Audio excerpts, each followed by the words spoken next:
लेकिन इस पे सवाल किसी ने नहीं उठाया, क्योंकि लोगों को लगा क्या फर्क पड़ता है, जम्मू कश्मीर का मामला है, प्रॉब्लम तो जब हमारे घर पे होगी तब हम करेंगे। ये प्रॉब्लम आपके दरवाजे पे खड़ी हुई है, ध्यान रखिएगा। सत्ताएं रहेंगी, लेकिन राष्ट्र को बचाने के लिए समाज को बाहर आना पड़ेगा। ये जिन खतरों की आप चिंता कर रहे हैं, उस खतरे की चिंता मुझे नहीं है।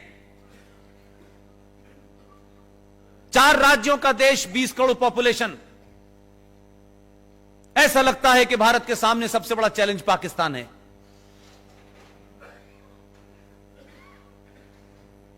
अभी कुछ दिन पहले मैंने कहा, एक देश है, उसमें 4 राज्य हैं, टोटल पॉपुलेशन 20 करोड़ है।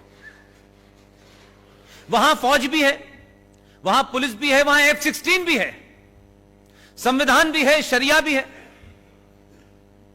और सब कुछ उनकी चलती है। इतनी फौज, इतने हवाई जहाज, इस सब के बावजूद भी वो मुल्क नहीं चल पा रहा है। मैंने कहा मूर्खों, अकेला योगी 20 करोड़ को चला रहा है, ना उस पे कोई हवाई जहाज है, ना F-16 है। टोटल पॉपुलेशन उत्तर प्रदेश की 19, साढ़े 19, 20 करोड़ है, अकेला चला रहा है, पूछ ही नहीं रहा किसी से। 20 ऐसी कोई समस्या खड़ी नहीं हो रही वहां। अब वहां पे गुहार लगाई जा रही है, 6-6 इंच लंबी, 1-1 मीटर लंबी डालियां कह रही हैं गलती हो गई, अल्लाह खुदा के वास्ते माफ कर दो, आखिरी बार हुई है गलती। उसने कहा ना,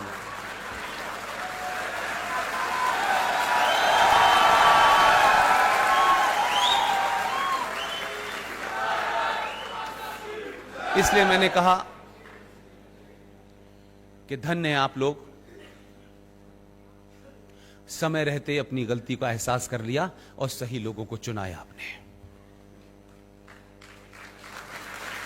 मैं किसी सरकार का पक्षधर नहीं हूं, लेकिन जो सरकार, जो लोग इस राष्ट्र को बचाएंगे, उनके लिए कितना भी लड़ना पड़े लड़ूंगा।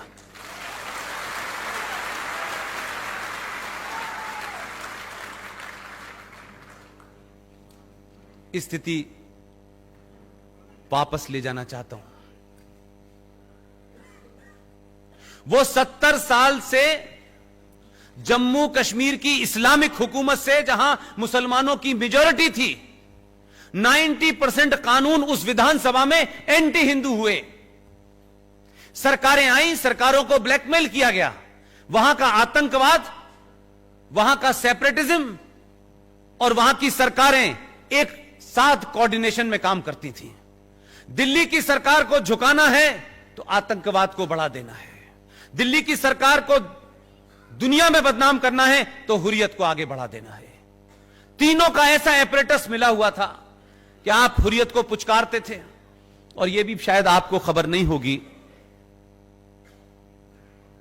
कि हुर्रियत कॉन्फ्रेंस का नाम तो सुना है आप लोगों ने, देखा होगा, उसमें कितने बहादुर बहादुर लोग हैं। भारत सरकार 100 करोड़ रुपया पर ईयर उन पे खर्च करती थी। जो भारत के संविधान को आग लगाते हैं, जो भारत की सुप्रीम कोर्ट को नहीं मानते, जो भारत की पार्लियामेंट को नहीं मानते, जो उस जम्मू कश्मीर का विलय पाकिस्तान में करने के लिए मुहिम चलाते हैं, इस देश की बौनी सरकारों की मजबूरियां देखिए कि उन जैसे लोगों को एक आदमी का उठना बैठना, जाना, खाना पीना, बीमारी, उनके इलाज के ऊपर 100 करोड़ रुपया पर साल का बजट था। कोई पूछना ही नहीं चाहता। एक राज्य जिसका जीडीपी में 0% कंट्रीब्यूशन है, मेरे और आपके टैक्स से पलने वाले लोग इस देश में देशद्रोही पैदा कर रहे थे।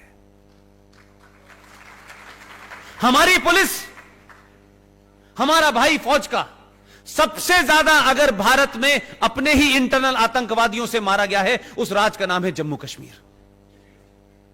हर मां ने अपने बच्चे को भेजा कि वो वहां जाएगा, बॉर्डर पे लड़ेगा, पूरा तंदुरुस्त भेजा। लेकिन जम्मू कश्मीर के अंदर जिस इस्लामिक आतंकवाद को सरकारों ने पनपाया, सत्ता पे बैठने का रास्ता देखा, वो बच्चे जो साबुत घर से गए थे, वो वापस लौट के आए तो हिस्सों में नहीं थे। हरियाणा का कोई गांव ऐसा नहीं है जिस गांव का बच्चा जम्मू कश्मीर में इंटरनल जिहादी आतंकवादियों से न मारा गया हो, इस्लामिक आतंकवाद का शिकार न हुआ हो। वही राज्य कहता है कश्मीर को जमहूरियत चाहिए, इंसानियत चाहिए और कश्मीरियत चाहिए। यानी इस देश में बाकी 30 सूबों को इंसानियत नहीं चाहिए, सिर्फ इन्हें ही चाहिए। यह अल्लाह के फरिश्ते हैं। वहां 100 करोड़ से घटते घटते बजट ही समाप्त हो गया है। ये अंदरूनी तकलीफें हैं। लोग सड़क पे पत्थर इसलिए नहीं मान रहे कि हज करते वक्त पता चला कि शैतान को पत्थर मारा जाता है।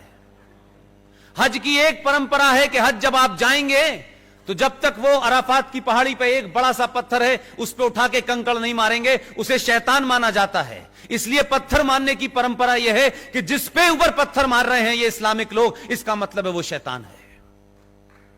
ये नई परंपरा नहीं है, ये वहां से आई है। जो आज देश को जलाने उतरे हैं, जो देश में आग लगाने उतरे हैं, उनका दर्द समझिए क्या है। आपने ऐसा डॉक्टर भेजा है बिना सर्जरी के इलाज कर रहा है।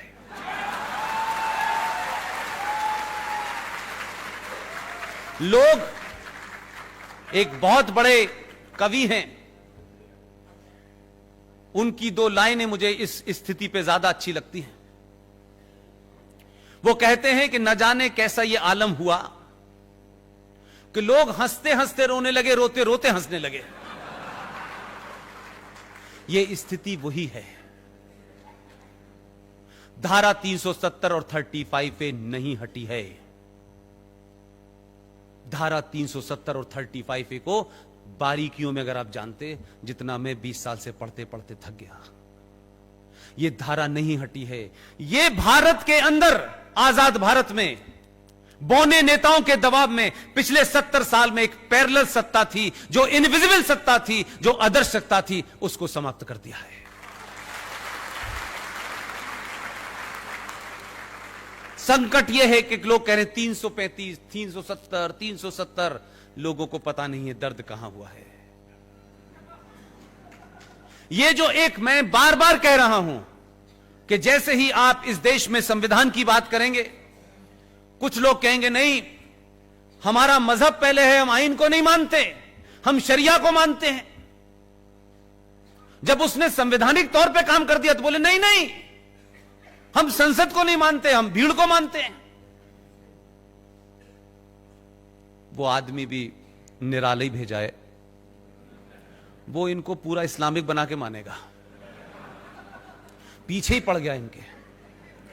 अल्लाह ने फरमाया है कुरान मजीद में एक जगह, मैं नहीं जानता कि वो कुरान पढ़ के आए हैं नहीं पाए हैं, या उनके एडवाइजर उन्हें बता रहे हैं, लेकिन काम ठीक राह पे हो रहा है। कुरान मजीद में एक जगह लिखा हुआ है, क्या है मुसलमानों, मेरे ऊपर ईमान लाने वाले लोगों, मैंने इस कायनात, इस सृष्टि के अंदर